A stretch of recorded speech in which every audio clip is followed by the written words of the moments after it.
Well, my friends, good morning. Now I am going to share another case of GB stone, gallbladder stone. The patient is Suchitra Sardar, aged about 57 years, has been suffering. প্রায় কতদিন ধরে হচ্ছে এরকম এই stone? বছর তিনেক মতন, এবং উনি একজন প্রধান শিক্ষক প্রাইমারি স্কুল, তাই না? কোন জায়গার ম্যাডাম? সেটা বৈটাঘাটা। সো দ্য পেশেন্ট আমরা খাতা কলম করেছিলাম, এবং পেশেন্টটা ছবির মতো মেডিসিন ভেসে উঠেছিল। দ্য হোয়াট এক্সট্রিম, গরমে কষ্ট পায় এবং থার্স্ট পিপাসা 2+, desire for milk and sweet, someone comes behind, tongue clean, AVS black and গ্রুন্ডাইজম, মাইন্ড ফ্লাইং, অ্যাবসলিউটলি কিছুটা ঘুমের ঘরে ওই পড়ে যাওয়া কি স্বপ্ন বা ভয়ভীতি এমন স্বপ্ন দেখে থাকে। So absolutely the patient is psychotic miasm, তাই না? সাইকোটিক মায়াজম তো এইরকম ভয়ভীতি স্বপ্ন দেখে।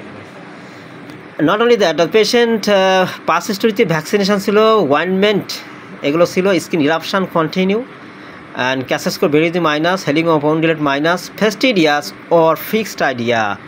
একটা ব্যাপার হচ্ছে, উনি বললেন যে কোনো জায়গায় হাঁটতে গেলে চলতে গেলে মনে হয় যেন আমার পাশ থেকে কেউ আসতেছে। এটা এমন ইভেন শুধু রাত্রি নয়, মানে দিনের বেলা এরকম হয়। The patient is fixed idea, fastidious, and not only that, words আছে, ওয়ার্ডস আসিল এখানে সেখানে, এবং বিশেষ করে গলায়, তাই না? গলায় অনেকগুলো আসিল, বদ্ধমূল কিছুটা ধারণা, ফিক্সড আইডিয়া বিদ্যমান। ভ্যাকসিনেশান অতীত ইতিহাসে আছে, ওয়াইনমেন্ট স্কিন ইরাপশন সাপ্রিজ বা ওয়াইনমেন্ট, আর ওয়ার্ডস আছে হিয়ার অ্যান্ড দেয়ার, মোল আছে। সো ছবির মতন যদি টোটালিটি বিচার করা হয়, কি মেডিসিন আসে?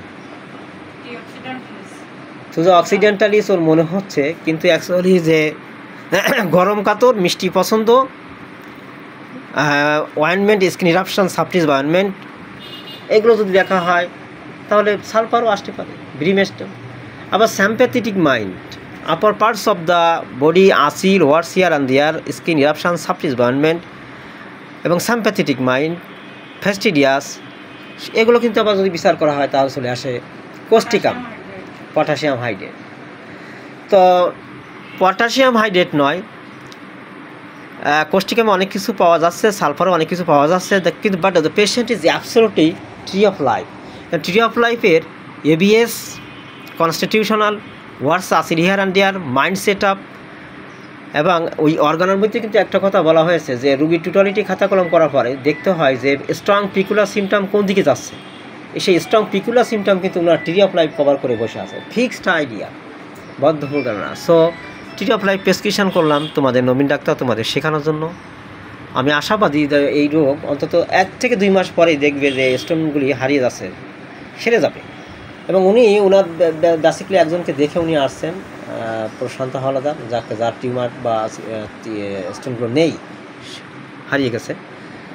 তো এটা আল্লাহর মতো যাবে, আশাবাদী, দেখতে পারবে তোমরা। কনস্টিটিউশনাল ট্রিটমেন্ট, হোমিওপ্যাথিতে অ্যানিমাল যেটা বলছেন, treat the patient not the disease.